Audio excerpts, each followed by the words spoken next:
कभी सोचा है अगर बैंक न हो तो देश की अर्थव्यवस्था कैसे विकसित होती? बैंक किसी भी सिविलाइजेशन जितने पुराने और विभिन्न रूपों में अस्तित्व में हैं। बैंकिंग क्षेत्र निसंदेह हमारे देश की अर्थव्यवस्था को आकार देने में महत्वपूर्ण भूमिका निभाते हैं। कुछ वर्षों में बैंकिंग क्षेत्रों ने मॉनेटरी पॉलिसी से लेकर टेक्नोलॉजी एडवांसमेंट तक विभिन्न बदलाव किए हैं। 1770 के दशक के दौरान स्वतंत्रता पूर्व चरण से लेकर 1990 के दशक के दौरान उदारीकरण तक इस क्षेत्र ने एक लंबा सफर तय किया है।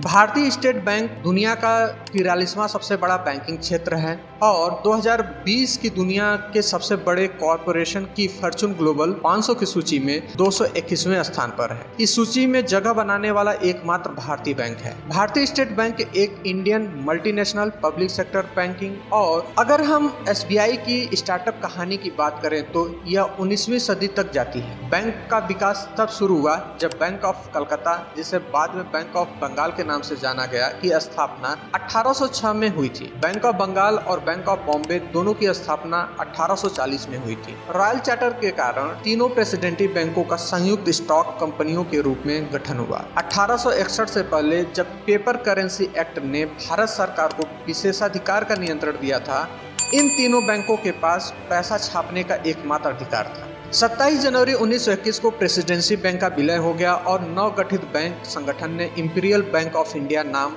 अपनाया। सरकारी समर्थन के बाद भी इंपीरियल बैंक ऑफ इंडिया एक संयुक्त स्टॉक व्यवसाय बना रहा। भारतीय रिजर्व बैंक ने भारतीय स्टेट बैंक अधिनियम 1955 के प्रावधानों के अनुसार इंपीरियल बैंक ऑफ इंडिया में मेजर स्टॉक प्राप्त की। इंपीरियल बैंक ऑफ इंडिया ने 1 जुलाई 1955 को अपना नाम बदलकर स्टेट बैंक ऑफ इंडिया कर लिया। चूंकि भारतीय रिजर्व बैंक देश के बैंक उद्योग को नियंत्रित करता है, इसलिए भारत सरकार ने हितों के किसी भी संभावित टकराव से बचने के लिए 2008 में SBI में RBI की हिस्सेदारी खरीद ली।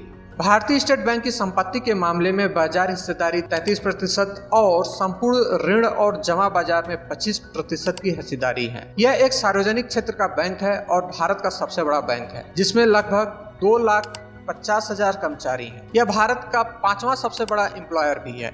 बाजार हिस्सेदारी के 1/4 के साथ यह 22,000 से अधिक शाखाओं, 62,617 ATM या ADWMS और 71,968 शाखा आउटलेट के विशाल नेटवर्क के माध्यम से 45 करोड़ से अधिक ग्राहकों को सेवा प्रदान करता है। SBI की सेवा transparency, politeness, ethics and customer centric पर अपना ध्यान केंद्रित करता है।